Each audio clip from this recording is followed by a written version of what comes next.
The Buffalo Bills had their shot, but now they might be running out of time. Josh Allen has been one of the brightest stars in the NFL, and the Bills have been on the verge of greatness for years. But here's the thing, I'm not sure they're going to be lifting a Lombardi trophy anytime soon. There's a few reasons why, and in this video, I'm going to break it all down for you. But before we dive in, I'm just going to ask you guys to hit that subscribe button below. It takes only 2 seconds, and it's your way of supporting me and my channel. So let's rewind for a second, because the Buffalo Bills have had all the chances in the world to finally get over the hump. From 2020 till now, they've had the golden window to go win a Super Bowl, all led by Josh Allen, a rising star who turned into be one of the most generational talents we've seen in the NFL. And they weren't just close once, they were close multiple times, all leading to heartbreaks. The 13-second game in 2021, the missed opportunity against the Chiefs last year by 3 points after a Tyler Bass missed field goal, and now after another playoff exit this season, the window is closing. And here's where it gets tricky. Every single quarterback in every single team says the same thing every single year. And I got no doubt in my mind that we will be back.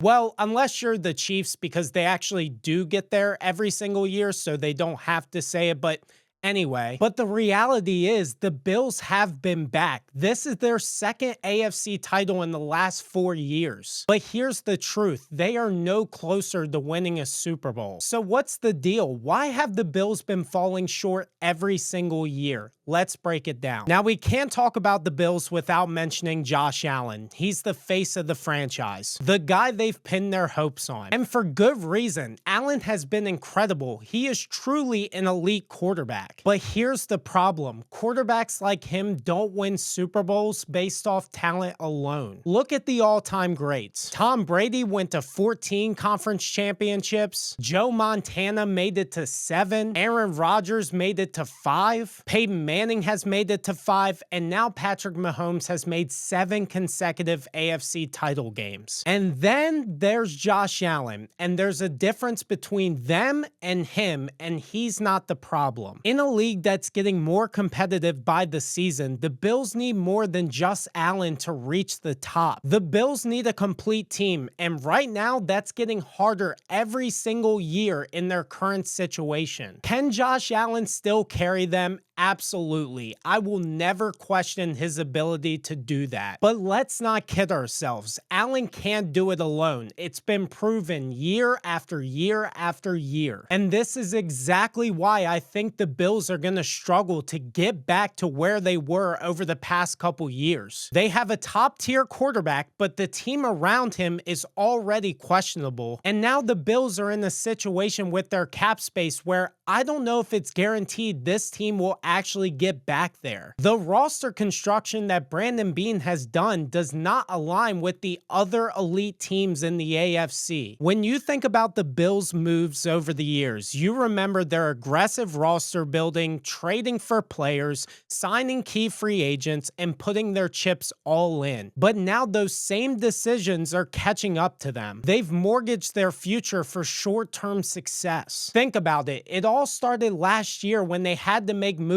in the offseason that lost a ton of talent for this team. Letting go of players like Jordan Poyer and Mitch Morse, and then also having to trade Stefon Diggs, which that could have been a locker room issue, but in reality, it was because of salary cap space. This isn't just about individual players. This is about the Bills' broader financial stability. They're all in on Josh Allen and a few other key guys, but when you look at their roster from top to bottom, it's uneven. So how did they get there? Let's talk about their salary cap. The Bills' cap situation is becoming a major obstacle, and you're already seeing the effects from it, such as the Ravens and the Chiefs. They also have financial issues too, but they constructed their issues in the right way. But the Bills don't have the same luxury. Take a look at how the Ravens and the Chiefs have structured their rosters. The Ravens' key contracts are built to last. Marlon Humphrey, Roquan Smith, these are top top tier players,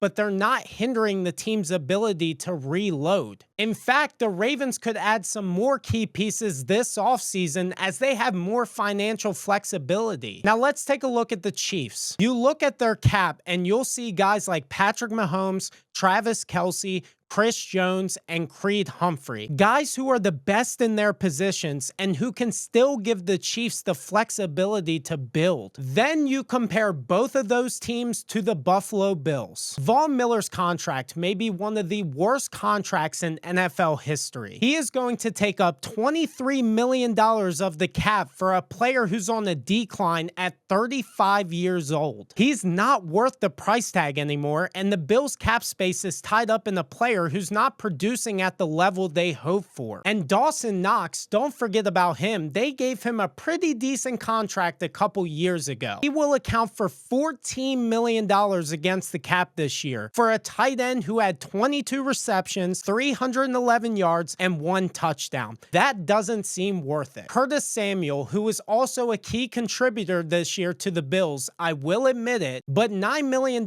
for a receiver who's not even a starter or the backup seems like a pretty big number. This is not sustainable. Buffalo's tied up in a bunch of contracts that aren't yielding top-tier performances. But it doesn't stop there because the Bills have a massive free agency year ahead. They've got some players that were key contributors that are free agents this year, such as Amari Cooper, who didn't pan out like they hoped but could still offer value to Josh Allen. Rasul Douglas is their top corner and he's up for a new deal. Damar Hamlin, the story of the year after his incredible recovery, actually played solid football and was a starter. And then there are players like Mac Hollins and Ty Johnson, who were key contributors to their playoff run. The Bills honestly can't afford to lose these guys because they don't have the salary cap space to be able to replace them. Their roster is not deep how it should be, and without the financial flexibility, it's going to be tough to reload. At the end of the day, this all comes down to roster management, team construction, and pure competition. The Bills simply don't have the depth nor the financial flexibility to compete with teams like the Chiefs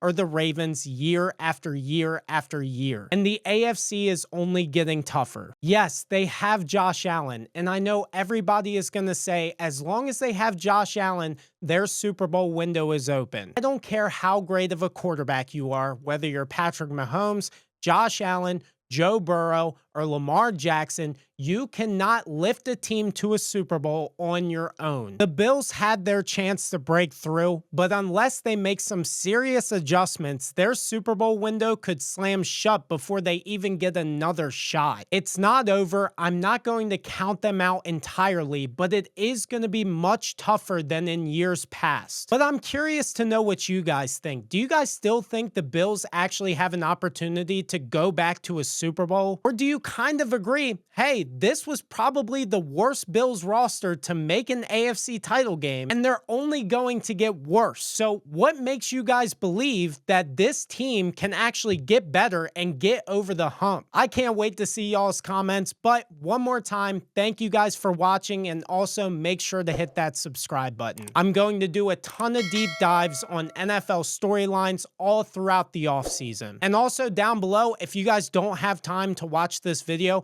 you can also read all these stories on my newsletter that is completely free.